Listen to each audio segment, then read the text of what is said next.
Chapter 19. Jonathan Harker's Journal. 1st of October, 5 a.m. I went with the party to the search with an easy mind, for I think I never saw Mina so absolutely strong and well. I am so glad that she consented to hold back and let us men do the work. Somehow it was a dread to me that she was in this fearful business at all, but now that her work is done, and that it is due to her energy and brains and foresight, that the whole story is put together in such a way that every point tells, she may well feel that her part is finished, and that she can henceforth leave the rest to us. We were, I think, all a little upset by the scene with Mr. Renfield. When we came away from his room, we were silent till we got back to the study. Then Mr. Morris said to Dr. Seward, "Say, Jack, if that man wasn't attempting a bluff, he is about the sanest lunatic I ever saw. I'm not sure, but I believe that he had some serious purpose, and if he had, it was pretty rough on him not to get a chance."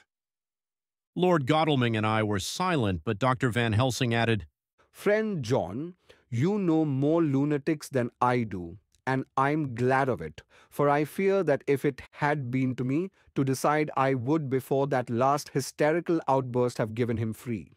But we live and learn, and in our present task we must take no chance. As my friend Quincy would say, all is best as they are." Dr. Seward seemed to answer them both in a dreamy kind of way. "I don't know but that I agree with you. If that man had been an ordinary lunatic, I would have taken my chance of trusting him. But he seems so mixed up with the Count in an indexy kind of way that I am afraid of doing anything wrong by helping his fads. I can't forget how he prayed with almost equal fervor for a cat, and then tried to tear my throat out with his teeth. Besides, he called the Count Lord and Master, and he may want to get out to help him, in some diabolical way. That horrid thing has the wolves and the rats and his own kind to help him, so I suppose he isn't above trying to use a respectable lunatic. He certainly did seem earnest, though. I only hope we have done what is best. These things, in conjunction with the wild work we have in hand, help to unnerve a man." The professor stepped over and, laying his hand on his shoulder, said in his grave, kindly way, "Friend John, have no fear. We are trying to do our duty in a very sad and terrible case. We can only do as we deem best. What else have we to hope for, except the pity of the good God?" Lord Godalming had slipped away for a few minutes, but now he returned. He held up a little silver whistle as he remarked, "That old place may be full of rats, and if so, I've got an antidote on call." Having passed the wall, we took our way to the house, taking care to keep in the shadows of the trees on the lawn when the moonlight shone out. When we got to the porch, the professor opened his bag and took out a lot of things, which he laid on the step, sorting them into 4 little groups, evidently one for each. Then he spoke. "My friends, we are going into a terrible danger, and we need arms of many kinds. Our enemy is not merely spiritual. Remember that he has the strength of 20 men, and that, though our necks or our windpipes are of the common kind, and therefore breakable or crushable, his are not amenable to mere strength. A stronger man, or a body of men more strong in all than him, can at certain times hold him, but they cannot hurt him as we can be hurt by him. We must therefore guard ourselves from his touch. Keep this near your heart." As he spoke, he lifted a little silver crucifix and held it out to me, I being nearest to him. "Put these flowers round your neck. Here he handed to me a wreath of withered garlic blossoms.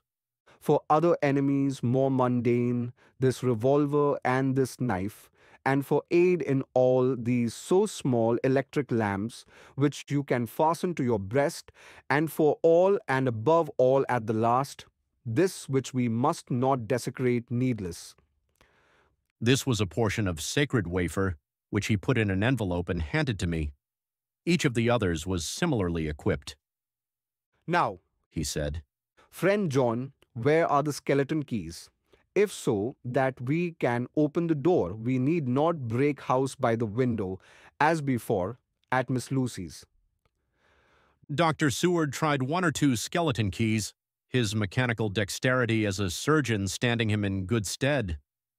Presently he got one to suit. After a little play back and forward, the bolt yielded, and with a rusty clang, shot back.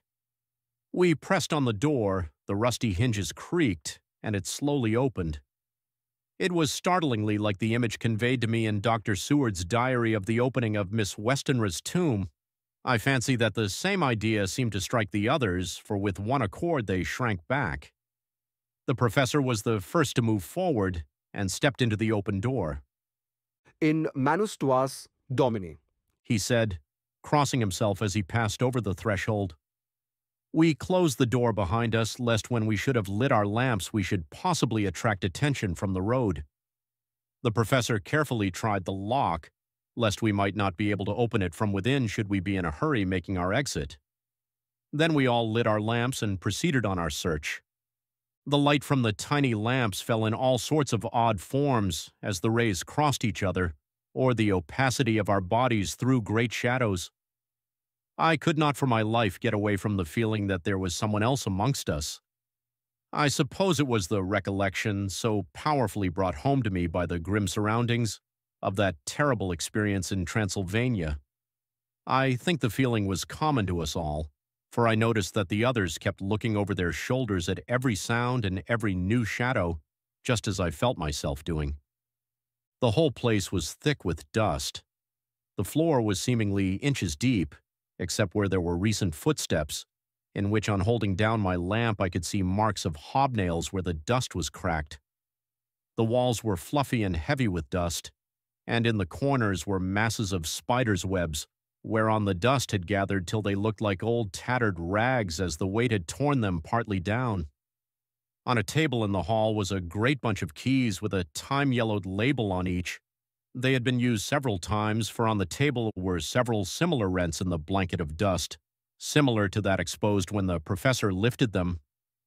He turned to me and said, you know this place, Jonathan. You have copied maps of it, and you know it at least more than we do. Which is the way to the chapel? I had an idea of its direction, though on my former visit I had not been able to get admission to it. So I led the way, and after a few wrong turnings found myself opposite a low arched oaken door ribbed with iron bands. This is the spot, said the professor as he turned his lamp on a small map of the house, copied from the file of my original correspondence regarding the purchase. With a little trouble we found the key on the bunch and opened the door. We were prepared for some unpleasantness, for as we were opening the door a faint malodorous air seemed to exhale through the gaps, but none of us ever expected such an odor as we encountered. None of the others had met the Count at all at close quarters, and when I had seen him he was either in the fasting stage of his existence in his rooms, or when he was bloated with fresh blood in a ruined building open to the air, but here the place was small and close, and the long disuse had made the air stagnant and foul. There was an earthy smell, as of some dry miasma which came through the fouler air. But as to the odor itself, how shall I describe it? It was not alone that it was composed of all the ills of mortality and with the pungent, acrid smell of blood, but it seemed as though corruption had become itself corrupt. Faugh! It sickens me to think of it. Every breath exhaled by that monster seemed to have clung to the place and intensified its loathsomeness. Under ordinary circumstances, such a stench would have brought our enterprise to an end, but this was no ordinary case, and the high and terrible purpose in which we were involved gave us a strength which rose above merely physical considerations. After the involuntary shrinking consequent on the first nauseous whiff, we one and all set about our work as though that loathsome place were a garden of roses. We made an accurate examination of the place, the professor saying as we began, the first thing is to see how many of the boxes are left. We must then examine every hole and corner and cranny and see if we can get some clue as to what has become of the rest. A glance was sufficient to show how many remained, for the great earth chests were bulky, and there was no mistaking them. There were only 29 left out of the 50. Once I got a fright, for seeing Lord Godalming suddenly turn and look out of the vaulted door into the dark passage beyond, I looked too, and for an instant my heart stood still.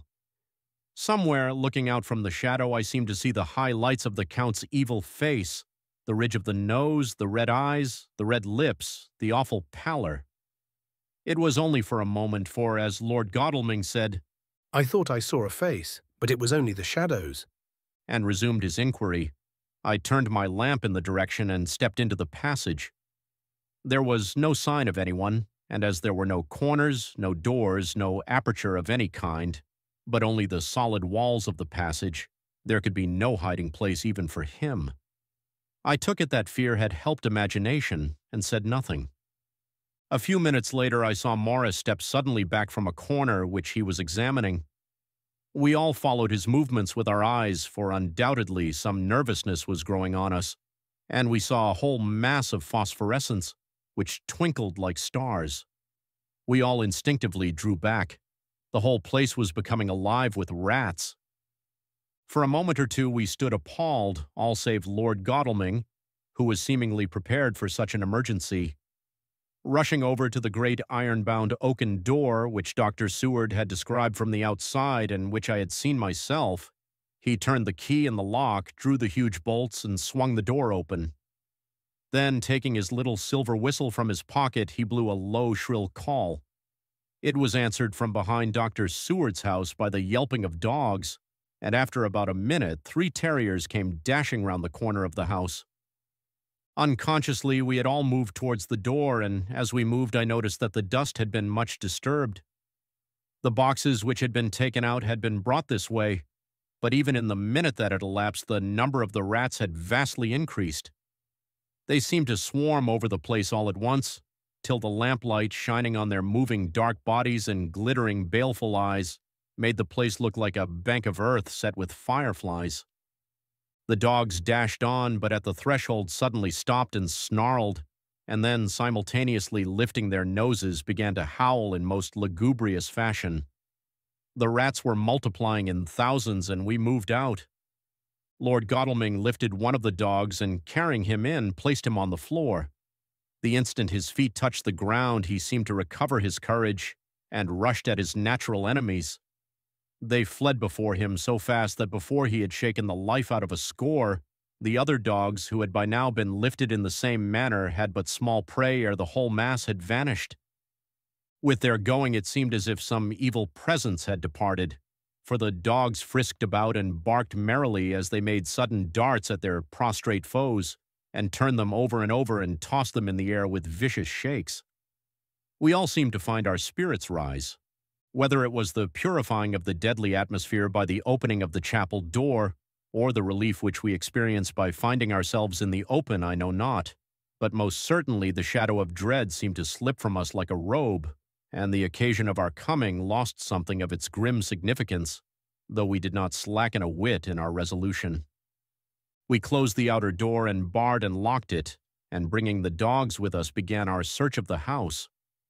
We found nothing throughout except dust in extraordinary proportions, and all untouched save for my own footsteps when I had made my first visit. Never once did the dogs exhibit any symptom of uneasiness, and even when we returned to the chapel they frisked about as though they had been rabbit hunting in a summer wood. The morning was quickening in the east when we emerged from the front. Dr. Van Helsing had taken the key of the hall door from the bunch and locked the door in orthodox fashion, putting the key into his pocket when he had done. So far, He said, our night has been eminently successful. No harm has come to us such as I feared might be, and yet we have ascertained how many boxes are missing. More than all do I rejoice that this, our first and perhaps our most difficult and dangerous step, has been accomplished without the bringing thereinto our most sweet Madam Mina, or troubling her waking or sleeping thoughts with sights and sounds and smells of horror which she might never forget. One lesson too we have learned, if it be allowable to argue a particulari, that the brute beasts which are to the Count's command are yet themselves not amenable to his spiritual power. For look, these rats that would come to his call, just as from his castle top he summoned the wolves to your going, and to that poor mother's cry. Though they come to him, they run pell-mell from the so little dogs of my friend Arthur. We have other matters before us, other dangers, other fears, and that monster. He hasn't used his power over the brute world for the only or the last time tonight. So be it that he has gone elsewhere. Good. It has given us opportunity to cry check in some ways in this chess game, which we play for the stake of human souls. And now let us go home. The dawn is close at hand, and we have reason to be content with our first night's work. It may be ordained that we have many nights and days to follow, if full of peril, but we must go on, and from no danger shall we shrink. The house was silent when we got back, save for some poor creature who was screaming away in one of the distant wards, and a low moaning sound from Renfield's room. The poor wretch was doubtless torturing himself, after the manner of the insane, with needless thoughts of pain. I came tiptoe into our own room and found Mina asleep, breathing so softly that I had to put my ear down to hear it. She looks paler than usual. I hope the meeting tonight has not upset her. I am truly thankful that she is to be left out of our future work and even of our deliberations. It is too great a strain for a woman to bear. I did not think so at first, but I know better now. Therefore, I am glad that it is settled. There may be things which would frighten her to hear, and yet to conceal them from her might be worse than to tell her if once she suspected that there was any concealment. Henceforth, our work is to be a sealed book to her, till at least such time as we can tell her that all is finished, and the earth free from a monster of the netherworld. I dare say it will be difficult to begin to keep silence after such confidence as ours, but I must be resolute, and tomorrow I shall keep dark over tonight's doings, and shall refuse to speak of anything that has happened. I rest on the sofa so as not to disturb her. 1st of October, later. I suppose it was natural that we should have all overslept ourselves, for the day was a busy one and the night had no rest at all. Even Mina must have felt its exhaustion, for though I slept till the sun was high, I was awake before her and had to call 2 or 3 times before she awoke. Indeed, she was so sound asleep that for a few seconds she did not recognize me, but looked at me with a sort of blank terror, as one looks who has been waked out of a bad dream. She complained a little of being tired, and I let her rest till later in the day. We now know of 21 boxes having been removed, and if it be that several were taken in any of these removals, we may be able to trace them all. Such will, of course, immensely simplify our labor, and the sooner the matter is attended to, the better. I shall look up Thomas Snelling today. Dr. Seward's Diary. 1st of October. It was towards noon when I was awakened by the professor walking into my room. He was more jolly and cheerful than usual, and it is quite evident that last night's work has helped to take some of the brooding weight off his mind. After going over the adventure of the night, he suddenly said, Your patient interests me much. May it be that with you I visit him this morning? Or if that you are too occupied, I can go alone if it may be. It is a new experience to me to find a lunatic who talk philosophy and reason so sound. I had some work to do which pressed, so I told him that if he would go alone I would be glad, as then I should not have to keep him waiting. So I called an attendant and gave him the necessary instructions. Before the professor left the room, I cautioned him against getting any false impression from my patient.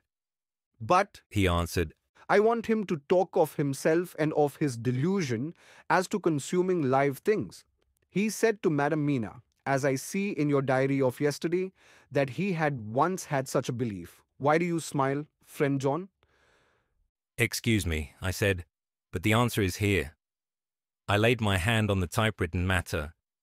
When our sane and learned lunatic made that very statement of how he used to consume life, his mouth was actually nauseous with the flies and spiders which he had eaten just before Mrs. Harker entered the room.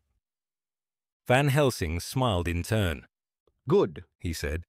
Your memory is true, friend John. I should have remembered, and yet it is this very obliquity of thought and memory which makes mental disease such a fascinating study. Perhaps I may gain more knowledge out of the folly of this madman than I shall from the teaching of the most wise. Who knows? I went on with my work, and before long was through that in hand. It seemed that the time had been very short indeed, but there was Van Helsing back in the study. Do I interrupt? He asked politely as he stood at the door. Not at all, I answered. Come in, my work is finished and I am free. I can go with you now if you like. It is needless, I have seen him.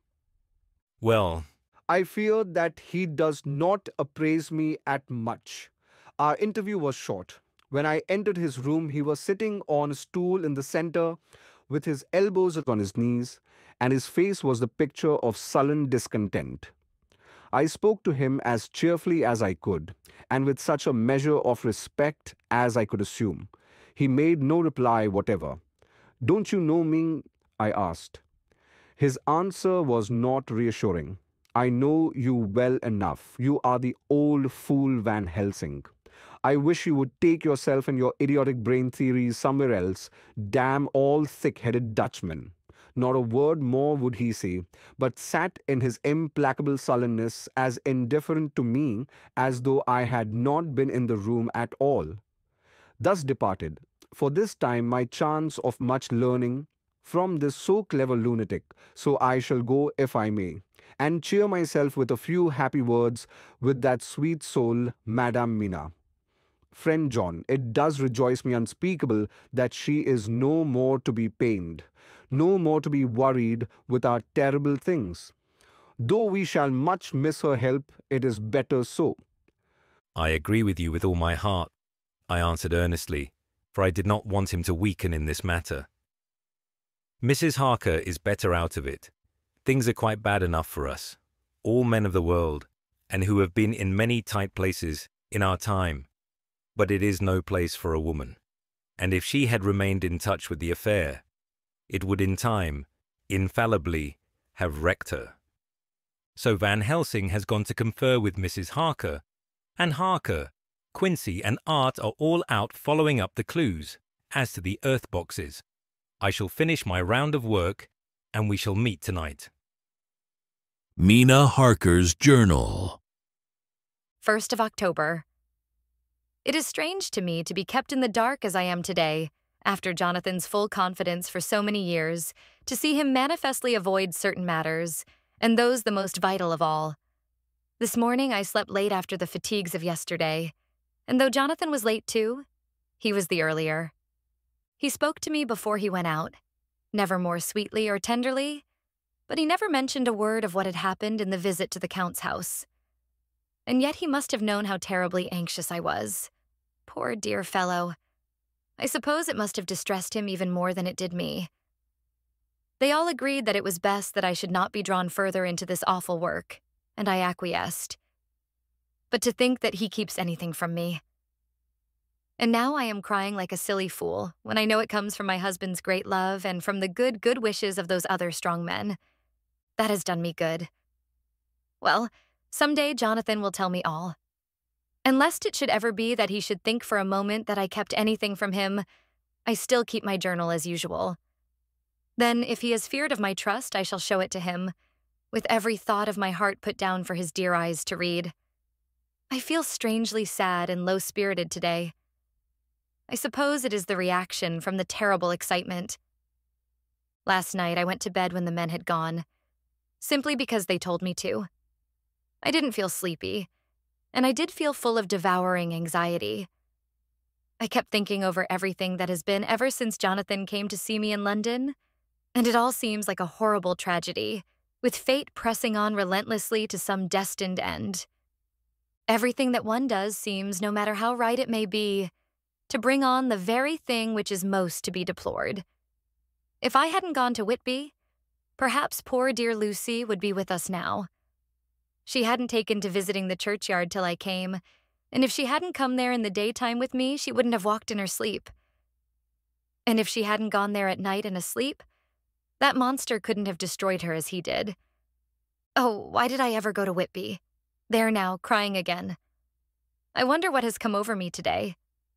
I must hide it from Jonathan, for if he knew that I had been crying twice in one morning, I, who never cried on my own account, and whom he has never caused to shed a tear, the dear fellow would fret his heart out. I shall put a bold face on, and if I do feel weepy, he shall never see it. I suppose it is just one of the lessons that we poor women have to learn. I can't quite remember how I fell asleep last night. I remember hearing the sudden barking of the dogs and a lot of queer sounds, like praying on a very tumultuous scale, from Mr. Renfield's room, which is somewhere under this. And then there was silence over everything. Silence so profound that it startled me. And I got up and looked out of the window. All was dark and silent, the black shadows thrown by the moonlight seeming full of a silent mystery of their own. Not a thing seemed to be stirring, but all to be grim and fixed as death or fate, so that a thin streak of white mist that crept with almost imperceptible slowness across the grass towards the house seemed to have a sentience and a vitality of its own. I think that the digression of my thoughts must have done me good, for when I got back to bed I found a lethargy creeping over me. I lay a while, but could not quite sleep, so I got out and looked out of the window again. The mist was spreading and was now close up to the house, so that I could see it lying thick against the wall, as though it were stealing up to the windows. The poor man was more loud than ever, and though I could not distinguish a word he said, I could in some way recognize in his tones some passionate entreaty on his part. Then there was the sound of a struggle, and I knew that the attendants were dealing with him. I was so frightened that I crept into bed and pulled the clothes over my head, putting my fingers in my ears. I was not then a bit sleepy, at least so I thought. But I must have fallen asleep, for, except dreams, I do not remember anything until the morning when Jonathan woke me. I think that it took me an effort and a little time to realize where I was, and that it was Jonathan who was bending over me. My dream was very peculiar and was almost typical of the way that waking thoughts become merged in, or continued in, dreams. I thought that I was asleep and waiting for Jonathan to come back. I was very anxious about him, and I was powerless to act. My feet and my hands and my brain were weighted, so that nothing could proceed at the usual pace. And so I slept uneasily and thought. Then it began to dawn upon me that the air was heavy and dank and cold. I put back the clothes from my face and found, to my surprise, that all was dim around. The gaslight which I had left lit for Jonathan, but turned down, came only like a tiny red spark through the fog, which had evidently grown thicker and poured into the room. Then it occurred to me that I had shut the window before I had come to bed. I would have got out to make certain on the point, but some leaden lethargy seemed to chain my limbs and even my will. I lay still and endured, that was all.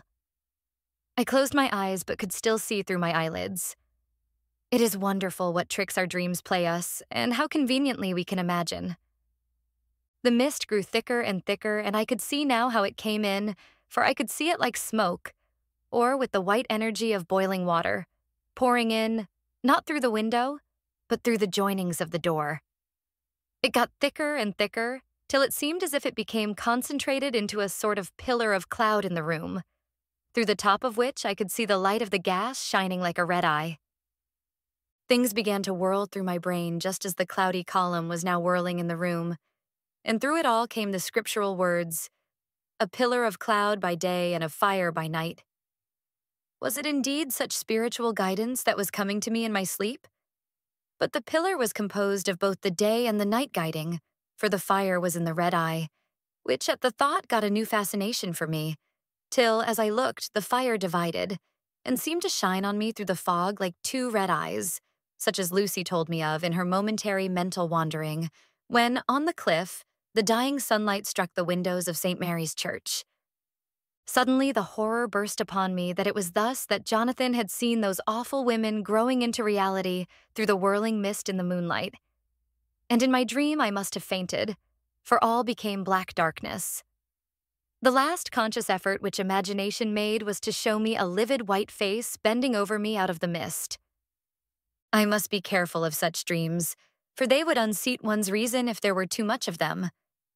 I would get Dr. Van Helsing or Dr. Seward to prescribe something for me which would make me sleep, only that I feared to alarm them. Such a dream at the present time would become woven into their fears for me. Tonight I shall strive hard to sleep naturally. If I do not, I shall tomorrow night get them to give me a dose of chloral that cannot hurt me for once, and it will give me a good night's sleep. Last night tired me more than if I had not slept at all. 2nd of October, 10 p.m. Last night I slept, but did not dream. I must have slept soundly, for I was not waked by Jonathan coming to bed, but the sleep has not refreshed me. For today I feel terribly weak and spiritless. I spent all yesterday trying to read, or lying down dozing. In the afternoon, Mr. Renfield asked if he might see me. Poor man, he was very gentle, and when I came away, he kissed my hand and bade God bless me. Some way it affected me much. I am crying when I think of him. This is a new weakness of which I must be careful. Jonathan would be miserable if he knew I had been crying. He and the others were out till dinner time, and they all came in tired. I did what I could to brighten them up, and I suppose that the effort did me good, for I forgot how tired I was. After dinner, they sent me to bed, and all went off to smoke together, as they said, but I knew that they wanted to tell each other of what had occurred to each during the day. I could see from Jonathan's manner that he had something important to communicate. I was not so sleepy as I should have been, so before they went, I asked Dr. Seward to give me a little opiate of some kind, as I had not slept well the night before. He very kindly made me up a sleeping draught, which he gave to me, telling me that it would do me no harm, as it was very mild. I have taken it and am waiting for sleep, which still keeps aloof. I hope I have not done wrong, for as sleep begins to flirt with me, a new fear comes, that I may have been foolish in thus depriving myself of the power of waking. I might want it. Here comes sleep. Good night.